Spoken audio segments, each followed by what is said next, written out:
बिस्मिल्लाहिर्रहमानिर्रहीम अस्सलाम वालेकुम viewers, welcome to C exam. आज की हमारी वीडियो एफपीएससी की तैयारी के लिए है। इस वीडियो में एफपीएससी के मोस्ट रिपीटेड क्वेश्चंस को हमने डिस्कस करना है। लेकिन इससे पहले जो पिछली वीडियो थी एफपीएससी के रिलेटेड, उसमें मैंने जो 10 मोस्ट पॉपुलेटेड कंट्रीज़ थी उनका बताया था, लेकिन उसमें एक गलती हुई थी कि मैंने जो फिगर उठाए थे वो पुराने थे। यानी उस वक़्त पाकिस्तान पॉपुलेशन के लिहाज से 7वें नंबर पे था और 6ठे नंबर पे रशिया था। लेकिन अब रशिया जो है, इसने अपनी जो पॉपुलेशन है, आबादी है, उसको इतना कंट्रोल किया है, रुकी नहीं बल्कि आबादी कम होना शुरू हो गई है। इतना इसने अपनी आबादी को कंट्रोल किया है और इसलिए अब ये 9th पे चला गया है। और पाकिस्तान जो है ये पहले 7 पे था और अब ये 6th नंबर पे आ गया है। इसके अलावा वीडियो के दौरान मैंने 2 क्वेश्चन पूछे थे। पहला ये कि जिब्राल्टर ये किसकी कॉलोनी है, तो ये कॉलोनी है ब्रिटिश की। और दूसरा क्वेश्चन था कि आबादी के लिहाज से पाकिस्तान जो है ये 35वें नंबर पे है या 36वें नंबर पे, तो ये आपने कंफर्म करके बताना था। तो ये अभी भी एक क्वेश्चन साइन है, लेकिन मेरी रिसर्च के मुताबिक पाकिस्तान जो है ये 35वें नंबर पे है। बाकी आप खुद भी इसे कंफर्म कर सकते हैं। सबसे पहले दुरुस्त आंसर दिया था गुलाम रसूल साहब ने, और इन्होंने ही मुझे इंटीमेट किया कि पाकिस्तान आबादी के लिहाज से अब 6ठे नंबर पे है। उसके बाद सही आंसर दिया था सदीक शाह और सुफियान मुश्ताक साहब ने। तो चलते हैं आज के क्वेश्चंस की तरफ। पहला क्वेश्चन है, which country is located on the north border of Pakistan. Pakistan के नॉर्थ साइड पे चाइना वाक़या है। दूसरा क्वेश्चन है, area wise the largest province of Pakistan. Area के लिहाज से प्रोविंस जो है वो बलूचिस्तान है सबसे बड़ा। अगला क्वेश्चन है, the number of federally administrated areas in Pakistan. यानी फेडरल के अंडर कितने एरियाज आते हैं, तो इसका आंसर था 3। उसके बाद है, most electricity in Pakistan is produced by. तो इसका आंसर था थर्मल पावर। उसके बाद है, Warsak dam has been constructed on. Warsak dam जो है ये कहाँ तामीर हुआ है, तो इसका आंसर है रिवर काबुल, यानी दरिया काबुल पर वार्षिक डैम वाक़या है केपीके में। उसके बाद है, natural gas was discovered at Sui. जो नेचुरल गैस है ये सुई के मुकाम पर कब दरियाफ्त हुई, तो इसका राइट आंसर है 1952। आगे बढ़ने से पहले मेरी नए आने वाले दोस्तों से रिक्वेस्ट है कि जिन्होंने अभी तक सी एग्जाम चैनल को सब्सक्राइब नहीं किया, प्लीज़ सब्सक्राइब कर लें और इस वीडियो को आखिर तक देखिएगा। अगर वीडियो आपको पसंद आए तो इसको लाइक ज़रूर कीजिएगा। तो चलते हैं अगले क्वेश्चन की तरफ। अगला क्वेश्चन है, the system of basic democracies was introduced by. यानी बुनियादी जमहूरियतों का निज़ाम किसने मुतारफ़ कराया था, तो इसका सही आंसर है सदर अयूब खान साहब ने 1960 में। अगला क्वेश्चन है, Islamabad was officially made the capital of Pakistan in. Islamabad जो है ये ऑफिशियली पाकिस्तान का कैपिटल या दारुल हुकूमत 1967 में बना था, यानी 1967 में। ऑफिशियली ये 1967 में बना था, लेकिन इसे अनाउंस कर दिया गया था 1960 में। यानी 1960 में इसे अनाउंस किया गया था और ऑफिशियली इसे 1967 में एज ए कैपिटल अडॉप्ट किया गया। उसके बाद है, who was the prime minister of India at the time of Shimla agreement in 1972।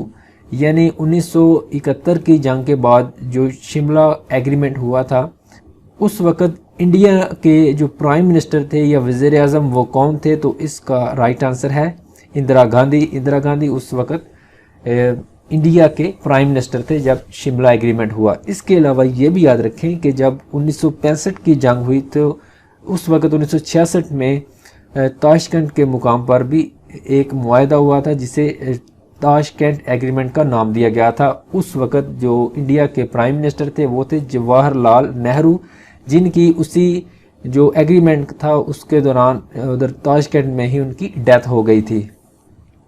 तो इसलिए ये 2 चीज़ें याद रखना ज़रूरी है। अगला क्वेश्चन है, who was the British prime minister at the time of Pakistan's independence in 1947। यानी पाकिस्तान की आज़ादी के वक़्त 1947 में जब पार्टीशन हुई तो उस वक़्त बरतानिया के वज़ीर आज़म कौन थे? तो उस वक़्त बरतानिया के वज़ीर आज़म थे क्लेमेंट एटली। क्लेमेंट एटली ये उस वक़्त बरतानिया के वज़ीर आज़म थे। ये क्वेश्चन बहुत ज़्यादा इम्पॉर्टेंट है। उसके बाद है number of administrative district in Punjab. Punjab के जो कुल डिस्ट्रिक्ट्स हैं या अजला हैं उनकी तादाद 36 है। Malaria germs were discovered by. Malaria के जो जरसूमे हैं वो किसने डिस्कवर किए थे, किसने दरियाफ्त किए थे? तो इसका राइट आंसर है अल्फोंस लार्वेने। अल्फोंस लार्वेने। अगला क्वेश्चन है who is the governor of Gilgit Baltistan. Gilgit Baltistan के मौजूदा जो गवर्नर हैं वो हैं राजा जलाल हुसैन मकपून। राजा जलाल हुसैन मकपून। और इससे पहले गज़नफ़र अली ख़ान थे। 2018 में अभी ये रिसेंटली बने हैं गवर्नर राजा जलाल हुसैन मकपून। और इससे पहले गज़नफ़र अली ख़ान थे गिलगित बल्तिस्तान के गवर्नर। उससे अगला क्वेश्चन है Rio de Janeiro was the capital city of. Rio de Janeiro जो है ये ब्राज़ील का पुराना कैपिटल है और ब्राज़ील का जो नया कैपिटल है वो है ब्राज़ीलिया। उसके बाद है capital of Australia is. Australia का कैपिटल सिटी है कैनबरा। ऑस्ट्रेलिया का कैपिटल सिटी कौन सा है? कैनबरा। अगला क्वेश्चन है Gaza city is in. Gaza city कहाँ वाक़या है? तो ये फ़लस्तीन का एक शहर है, ये फ़लस्तीन में वाक़या है। उससे अगला क्वेश्चन है Pakistan's economy has suffered in the past due to. Pakistan की जो मुआशियत है या इकोनॉमी है ये पिछले कुछ सालों में किस वजह से मुतासर हुई? तो इसका आंसर है decades of initial political disputes. दूसरा है ए फास्ट ग्रोइंग पॉपुलेशन। और तीसरा है costly on going confrontation with India, यानी इंडिया के साथ जो इतनी महंगी जंग है या जो लड़ाई है उसकी वजह से। ये 3-4 जो चीज़ें हैं इसकी वजह से पाकिस्तान की जो मुआशियत है वो उसको काफ़ी ज़्यादा नुकसान हुआ है पिछले कुछ सालों में। अगला क्वेश्चन है according to census 2017 Pakistan population is approximately. 2017 में पाकिस्तान के जो सेंसस हुई है या मरदमशुमारी उसके मुताबिक पाकिस्तान की जो मौजूदा आबादी है वो है 212 बिलियन यानी तकरीबन 21 करोड़।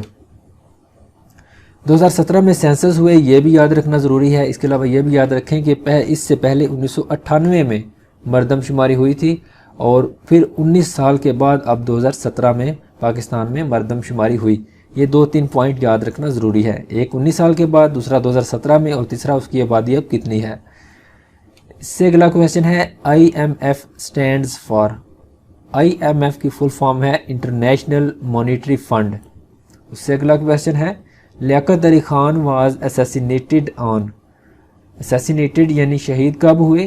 लियाकत अली खान साहब। लियाकत अली खान कौन थे? ये पाकिस्तान के पहले वज़ीर आज़म थे और ये 16 अक्टूबर 1951 को शहीद हुए थे। अगला क्वेश्चन है who is the prime minister of Bangladesh. Bangladesh के इस वक्त की जो मौजूदा प्राइम मिनिस्टर हैं या वज़ीर आज़म हैं वो हैं हसीना वाजिद। हसीना वाजिद इस वक्त मौजूदा प्राइम मिनिस्टर हैं बांग्लादेश की। अगला क्वेश्चन है Maria Sharapova the famous tennis player belongs to. Maria Sharapova जो कि टेनिस की प्लेयर हैं इनका ताल्लुक रशिया से है। अगला क्वेश्चन है insulin is produced by. Insulin किस से पैदा होती है? तो ये बनती है पैंक्रियाज से। अगला क्वेश्चन है Kyoto protocol is an international treaty for. Kyoto protocol ये किसके मुतल्लिक़ इंटरनेशनल ट्रेटी है या मुआहदा है? तो ये है इन्वायरमेंटल प्रॉब्लम से रिलेटेड। अगला क्वेश्चन है insomnia is related to. Insomnia किस से मुतालिक है? तो ये मुतालिक है स्लीपलेसनेस यानी बेदारी से मुतालिक या नींद ना आने से मुतालिक, यानी इंसोम्निया एक बीमारी है, इस बीमारी में नींद नहीं आती। अगला क्वेश्चन है the headquarter of Asian development bank is at. Asian development bank का हेडक्वार्टर कहाँ वाक़या है? तो ये वाक़या है मैनीला में। और ये किसका कैपिटल सिटी है? ये है फिलीपींस का कैपिटल सिटी। अगला क्वेश्चन है फोसिल्स। और फोसिल्स क्या हैं? ये हैं remains of the plants and animals in the earth's crust. जो ज़मीन की निचली सतह है उसमें जो प्लांट्स और जानवर हैं उनके बाकियात, इसे कहते हैं फोसिल्स। उससे अगला क्वेश्चन है the substance used in match sticks is. जो मैच स्टिक है या मैचेस की डिब्बी है उसमें जो सब्सटेंस या जो मादा इस्तेमाल होता है वो कौन सा होता है? वो होता है फास्फोरस। अगला क्वेश्चन है iron are necessary nutrient for body is abundantly found in. Iron जो कि एक ज़रूरी न्यूट्रिएंट है या ग़िज़ा है बॉडी के लिए, ये किस में ज़्यादा पाया जाता है? तो ये ज़्यादा ग्रीन वेजिटेबल्स या सब्जियों में पाया जाता है। आयरन किस में ज़्यादा पाया जाता है? सब्जियों में। उससे अगला क्वेश्चन है the atmosphere has the highest percentage of. Atmosphere जो है इसमें सबसे ज़्यादा परसेंटेज किस चीज़ की है? तो इसका आंसर है नाइट्रोजन की। नाइट्रोजन की हवा में जो मिकदार है, जो हमारे इर्द गिर्द जो माहौल है, हवा है, इसमें नाइट्रोजन सबसे ज़्यादा पाई जाती है। इसकी मिकदार तकरीबन 79% है। और जो इसमें ऑक्सीजन है, जो हमारा इर्द गिर्द एनवायरनमेंट है, हवा है, ऑक्सीजन की मिकदार तकरीबन 19 से 20% है। और जो नाइट्रोजन है ये 79% है। और 1% जो कुछ बाकी गैसेज या जो बाकी ज़रात वो पाए जाते हैं। अगला क्वेश्चन है the headquarter of ICJ। ICJ की फुल फॉर्म है इंटरनेशनल कोर्ट ऑफ जस्टिस। क्या है? International court of justice. इसका हेडक्वार्टर हेग में वाक़या है। और हेग कहाँ वाक़या है? हेग ये एक सिटी है नीदरलैंड की, जो बहुत ही फेमस सिटी है नीदरलैंड की, हेग। और जो हेग, इसके अलावा जो नीदरलैंड का कैपिटल है वो है एम्स्टर्डम। एम्स्टर्डम नीदरलैंड का कैपिटल है। और इंटरनेशनल कोर्ट ऑफ जस्टिस ये भी नीदरलैंड में वाक़या है। उससे अगला क्वेश्चन है when two objects a stone and a paper are dropped simultaneously in an evacuated glass tube. जब दो ऑब्जेक्ट्स को यानी स्टोन यानी पत्थर और पेपर को एक इवैक्यूएटेड यानी जिसमें से हवा को निकाल दिया गया हो, उसमें इन दोनों चीज़ों को इकट्ठा अगर फेंका जाए तो सबसे पहले नीचे कौन आएगा? Both the paper and the stone will touch the bottom simultaneously. यानी दोनों चीज़ें जो हैं, स्टोन और पत्थर, दोनों एक साथ नीचे ज़मीन पे गिरेंगे या नीचे तह में गिरेंगे। क्योंकि जब उसमें से हवा निकाल देंगे तो उसमें सिर्फ खला होगी और उसमें जो ग्रेविटी है वो ख़त्म हो जाएगी। अगला क्वेश्चन है it is difficult to cook on mountains because of.